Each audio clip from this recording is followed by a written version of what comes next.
Senator Rand Paul of Kentucky. He says that maybe it is time for Republicans to begin the boycott operation and start with perhaps the MLB. Senator, good to see you today.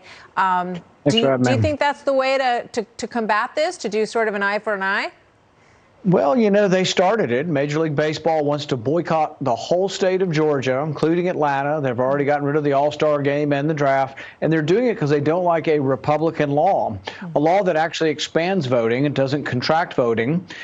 Georgia now has more early voting than New York has, so it's kind of ridiculous. Even the facts don't meet what they're trying to do. But my point is, yeah, if they want to boycott us, why don't we boycott them? This is the only thing that will teach them a lesson. If Coca-Cola wants to only operate in Democrat states and wants only Democrats to drink Coca-Cola, God love them. We'll see how well they do when half of the country quits drinking Coca-Cola, when half the country quits using Delta. Yeah. So the thing is they're all woke, but they're really doing something that is against the financial interest of every business. Publicly traded businesses usually don't get involved with politics because it hurts their bottom line to make half the country unhappy. Yeah, exactly. You know, I think we can find ourselves, we think we are already divided. You know, as I said before, wait until there's like red soda and blue soda.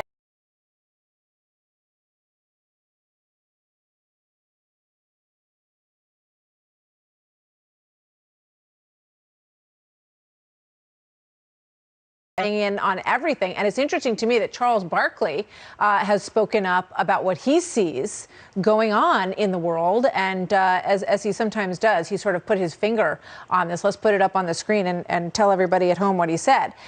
He said, "I think most white people and black people are great people. I really believe that in my heart. But I think our system is set up where our politicians, whether they're Republicans or Democrats, are designed to make us not like each other so they can keep their grasp on money and power. They divide and conquer," says Barkley. What do you think, Senator?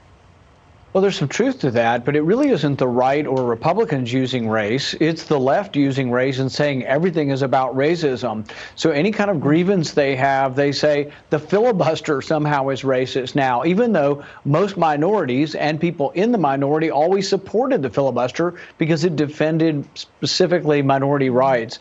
But the whole thing about this, I can't imagine they're boycotting the Georgia state law, and yet they do business with China. China's never seen a free election. China's now putting people in jail for over a year at a time for speech violations.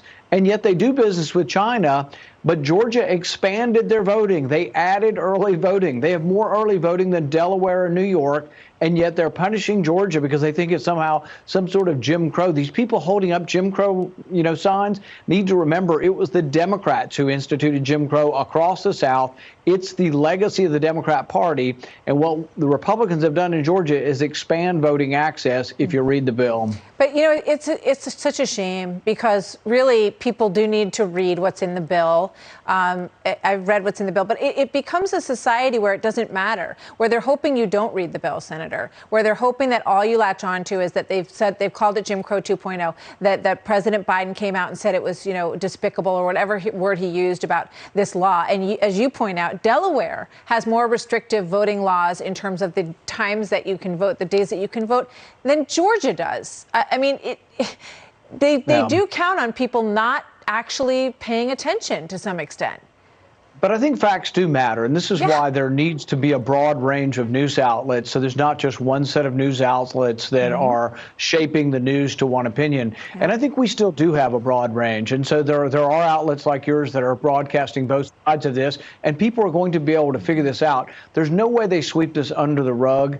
And so I do think that there's all these people who are woke, but now even the woke, like Stacey Abrams, are starting to see, oh no, what have I unleashed? Just lost my state $100 million in revenue. Stacey Abrams and the Democrats cost Georgia $100 million in revenue because they complained about something they didn't read, and they said about it that wasn't true. Governor Kemp said it was the biggest flip-flop since John Kerry. Stacey Abrams' take on that. Thank you very much, Senator. Good to see you tonight. Thank you. Thank you.